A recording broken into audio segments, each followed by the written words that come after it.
Welcome back, everyone, to the deep dive.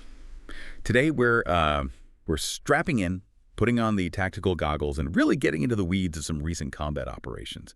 We'll be looking at mission objectives, breaking down some pretty cool gear, and pulling out those unexpected, sometimes just plain hilarious moments from the field. Yeah. Our goal, to give you a really solid, high-octane tactical overview based on these sources. Yeah, exactly. And this whole operation kicked off because of a sudden surge in outcast activity, those really aggressive hostile groups. So the main directive was to activate a manhunt. Which is like a big multi-step target hunt. Precisely, a high-value target acquisition, basically.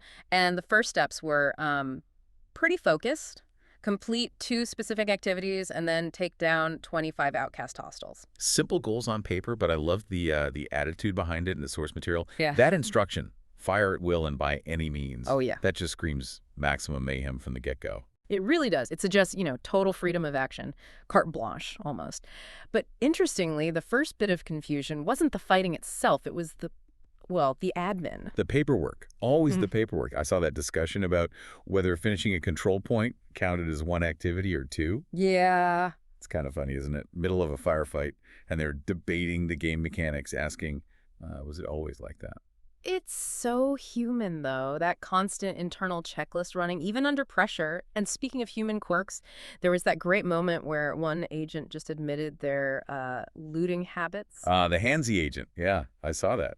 Couldn't help grabbing everything nearby. Just, I see a thing, I grab it. Can't help it. Got to get those resources. Exactly. It's that, reward loop kicking in even when things are intense. A real peek into player psychology, maybe, that need to optimize even mid-battle. Well, that sets us up perfectly for Section 1, battlefield comedy and strategic fails, because things definitely went off the rails sometimes. What was the most, tactically messy situation early on? Oh, it has to be the time that control point defense just got completely swamped by an incoming hostile convoy. Oh, wow. Yeah, the 2 objectives just slammed together. Enemy numbers basically doubled in, seconds. Pure chaos. I can just picture the screen. Sensory overload. Total pandemonium. Yes. Led to that amazing comment. They do be 50 shades of red here. But the tactical point is, when things merge like that, you have to instantly rethink who you're shooting at. Prioritize. If you don't, you get overwhelmed fast. Hard lesson. Yeah. But sometimes it's not strategy, it's just luck. Yeah. Right? Like the agent who dodged that bomb explosion. Oh, yeah, the lucky ankles incident. Lucky ankle. High-speed dive, last possible second. It just underlines how, fragile things are out there. One wrong step, boom. Mobility saves lives, basically. Definitely. Yep. But the biggest tactical fail that seemed to be on the enemy side, with that wave that got wiped out almost instantly. Oh, that was something. They got annihilated before they even really got into the fight. Yeah. So fast that the agents actually started, critiquing their tactics. Giving the enemy pointers. Yeah, pretty much. Saying things like, you can't bunch up like that. And even suggesting, let the kamikaze guys go first. Seriously. Their deployment was just too tight, too predictable, total loss before they could even apply pressure. It shows how basic tactics like fire and maneuver are crucial, even for AI. Yeah. If the players are laughing at your deployment strategy, Yeah. you've got problems. Okay, before we get into the serious gear talk, there was one more funny moment, right? The visual glitch. Yes. The character model pileup. An agent saw their teammate nearby and for a second thought it was their character because of the overlap. And said something like, I don't remember wearing a white hat. Exactly. Realized it was the companion's hat clipping into their view. Just that little moment of visual absurdity breaking through the intensity. Okay, let's shift gears then. From deployment comedy to the serious business of precision takedowns. Starting with that interesting combo, the LMG sniper. Yeah, that phrase captures it perfectly. This agent, they were mainly using a light machine gun normally for suppression, right? Right, laying down fire. But they racked up over 50 kills with it. Focusing on accuracy, hitting targets at range, it kind of challenges the typical weapon roles, doesn't it? Shows what discipline and good aim can do, even with a heavy weapon. And that leads us nicely into the really detailed stuff the source material had on rifle optics, not just simple crosshairs. No, not at all. We're talking advanced tools for figuring out range without needing a digital display. The focus was on these hash-marked reticles. Okay, break that down. How do those work? Well, these scopes actually have tiny markings, sometimes even icons, scaled to represent, say, the size of a person at different distances. So you fit the target between specific marks or within an icon, and boom, you instantly know the range. And therefore, which hash mark to use for your aim point takes the guesswork out right when you need speed. Okay, so that ties into zeroing and holdover, right? Those critical sniper terms. Exactly. Zeroing is the baseline. Your bullet flies in an arc. Right. Not straight. It rises, then falls. Parabolic trajectory. Right. So you set your scope so the crosshair lines up perfectly with the bullet's path at usually 2 specific distances. Those are your zeros. Once you have that, all the other hash marks on the reticle correspond to known distances, 100 meters, 200, 300, whatever, based on your specific ammo's ballistics. So holdover is aiming above the target to account for that bullet drop at longer ranges. Precisely. Gravity always wins. If the target's further out than your zero distance, you got to aim high. That's holdover. And when you hear about a marksman like spinning his scope, they're physically adjusting the internal mechanics. To change the 0 point itself? Yeah, basically dialing in a specific distance. So if they dial it to, say, 500 meters, the main crosshair is the correct aiming point for 500 meters. No need to mentally calculate holdover in the moment, just use the center. That's pretty clever. But then there's the tech to avoid becoming a target yourself. The advanced rangefinders sound wild. They have to be. You can't just shine a continuous laser out there. It's like putting up a big shoot here sign. Right, paint you immediately. So these systems use lasers, but they're pulsed. And the pulses are in random sequences, often in infrared, so they're really hard to detect or trace back. It's about getting data without giving away your position. And the spotter setup. Binoculars linked to the scope. That sounded amazing. Yeah, super integrated. The spotter finds the target with these linked binos, clicks, and it can actually automatically adjust the shooter's aim point on their scope. Wow, optimizing teamwork. Totally. But the most mind-blowing bit, the wind measurement. Oh yeah, tell me about that. It's not just measuring wind where the shooter is. That's useful, but wind can swirl and change drastically over distance, right? Especially in complex terrain like cities or canyons. Sure. This device somehow samples the wind at the target's location. How does it even do that? That's the classified magic, I guess. But knowing the crosswind downrange right where the bullet will be, that's absolutely critical for long-range accuracy. Incredible. And even with all that tech, you still need the human element, right? Inputting your ammo data, the dope card. Oh, absolutely. The tech assists, but it needs the right information. Ballistics vary wildly between different types of ammunition. So yeah, the dope card, knowing your bullet's specific flight characteristics, is still essential.